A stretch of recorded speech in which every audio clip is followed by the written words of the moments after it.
महारुद्राय कालरुद्राय कल्पान्तरुद्राय वीररुद्राय रुद्ररुद्राय घोररुद्राय अघोररुद्राय मार्ताण्डरुद्राय।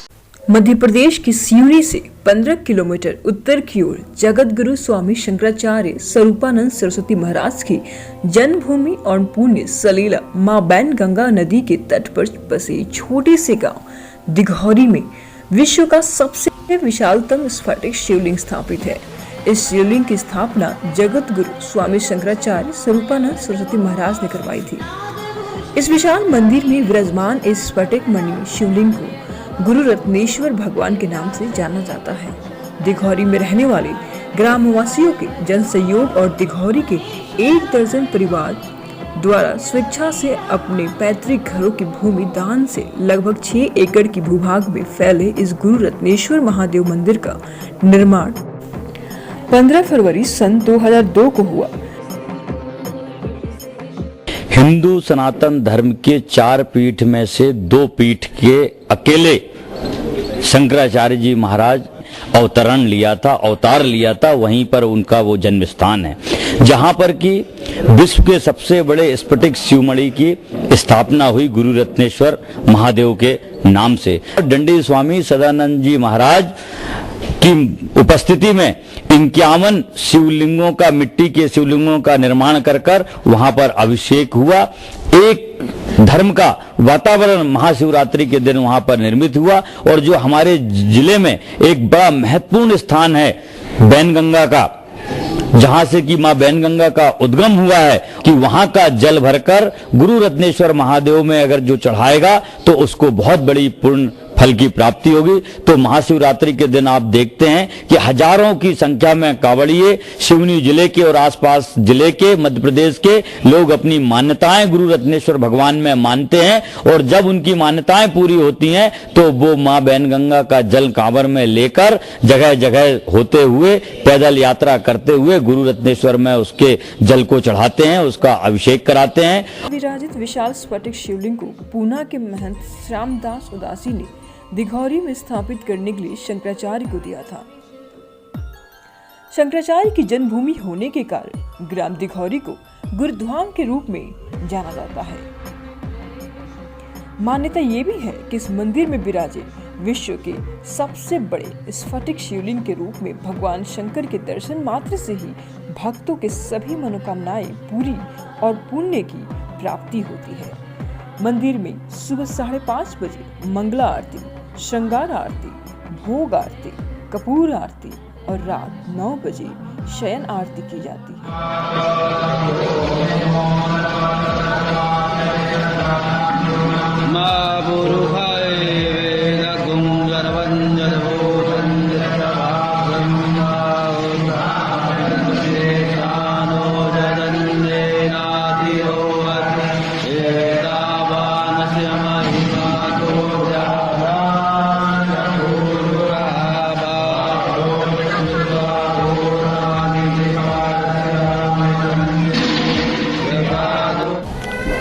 इसकी स्थापना सन 2002 में माघ सुदी तृतीया को हुई थी। माघ सुदी तृतीया में, दिन का ध्यान नहीं है समय का, लेकिन सन 2002 15 फरवरी माघ सुदी तृतीया को इसकी स्थापना हुई थी। यहाँ पर आरती 6 बार होती है। 3 बार सुबह के टाइम में मंदिर खुलते समय और बंद होते समय, और एक श्रृंगार आरती। और फिर ऐसे ही शाम के टाइम खुलते समय 2 बजे खुला मंदिर। इसके बाद फिर 7-8 के बीच में 8 बजे आरती हुई, श्रृंगार आरती, और 9 बजे भोग आरती हो गई, बंद हो गया। इसलिए 6 बार आरती होती है। मंदिर में गर्भगृह में शिव परिवार है पूरा। गणेश एक साइड में, गणेश पहले, फिर भगवती, इसके बाद स्वामी कार्तिकेय जी। भगवती बीच में है और मंदिर के गर्भगृह के बीच में भगवान शिव स्फटिक शिवलिंग की स्थापना अंदर। और गर्भगृह के बाहर सामने नंदीश्वर है, कच्छप है और एक चल मूर्ति रखी है शिव भगवान शंकर की। और तमाम देवताओं के चारों तरफ, गर्भगृह के चारों तरफ 12 ज्योतिर्लिंग बनाए हुए हैं। शिवलिंग का पूजन में विशेष महत्व होता है। इस स्फटिक शिवलिंग के दर्शन और पूजन मात्र से ही सभी पापों का नाश होता है और लक्ष्मी की प्राप्ति होती है।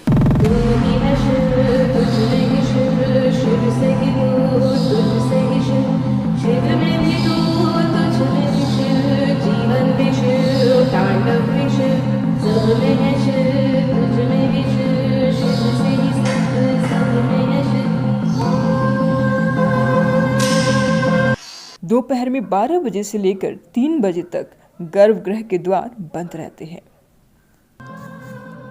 गुरुधाम दिगौरी में स्थापित स्फटिक शिवलिंग को 17 साल पहले कश्मीर से लाया गया। बर्फ की चट्टानों के बीच कई वर्षों तक बर्फ के दबे रहने के बाद ऐसे शिवलिंग का निर्माण होता है। लगभग 6 एकड़ के परिसर में बने इस मंदिर का निर्माण दक्षिण के विश्व प्रसिद्ध तंजावुर शैली में किया गया है।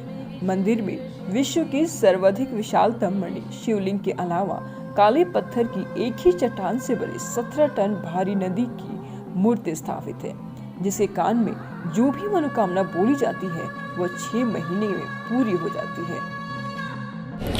गुरु रत्नेश्वर भगवान की। और ये जो शिवलिंग जो है ये विश्व का सबसे बड़ा शिवलिंग है। और शिवलिंग ऐसे तो मिलते नहीं है। हजारों साल पुराना जो बर्फ होता है उसके अंदर जो इस मणि निकलती है, बर्फ के अंदर जो मणि निकलती है उसका शिवलिंग बनाया जाता है और वो शिवलिंग है। और यहाँ पे जो है सबसे बड़ी लोगों का जो आस्था का केंद्र है वो ये है कि लोग यहाँ अभिषेक कराते हैं हर सोमवार, प्रदोष में, 11 में। और जो लोग अभिषेक करवाते हैं, जाकी रही भावना जैसी और तेही मूरत तहाँ देखी तैसी। जो जिस भावना को लेके आता है भगवान शिव शंकर उसकी सारी भावनाएं पूरी करते हैं। सावन के महीने में पूरा सावन भर एक तो सबसे मुख्य बात यह है कि सभी लोग कांवड़ यात्रा लेके आते हैं। मुराड़ा से कांवड़ यात्रा लेके पहले वो मातधाम आते हैं, रात भर रात में मातधाम में रुकते हैं, सुबह वहाँ से चलते हैं और पैदल सुबह वहाँ से चलते हैं तो गुरुधाम आते हैं। यहाँ पे भगवान शंकर को उसका जल चढ़ाने के बाद गुरु जी की तरफ से उन लोगों के लिए भंडार भोजन व्यवस्था, फलाहार की व्यवस्था पूरे सावन भर के महीने में हर सोमवार, ऐसा नहीं कम से कम 5-5 हजार लोग उस कांवड़ यात्रा को लेके आते हैं। ये आस्था का प्रतीक है। और जो लोग कांवड़ यात्रा लेके आते हैं भगवान उनकी सारी मनोकामनाएं पूरी कर देता है। मंदिर में 6 प्रमुख गर्भगृह है: कलगारम, यालन, मोहसाल, पंडियन, स्वर्ण कलश मंदिर भाग है। कलगारम और यालम भाग में भगवान शंकर की 16 अवतारों की मूर्ति है, जबकि मोहसाल पंडियन भाग में शिव जी के परिवार और ब्रह्मा, विष्णु और महेश की आकर्षक मूर्तियां हैं। गुरु रत्नेश्वर महादेव मंदिर में 3 प्रमुख द्वार बनाए गए हैं। मुख्य द्वार पूर्व में है और अन्य 2 द्वार उत्तर और दक्षिण दिशा में है। मंदिर के गर्भगृह को शास्त्र सम्मत तरीके से बनाया गया है। इसमें भी 3 द्वार है।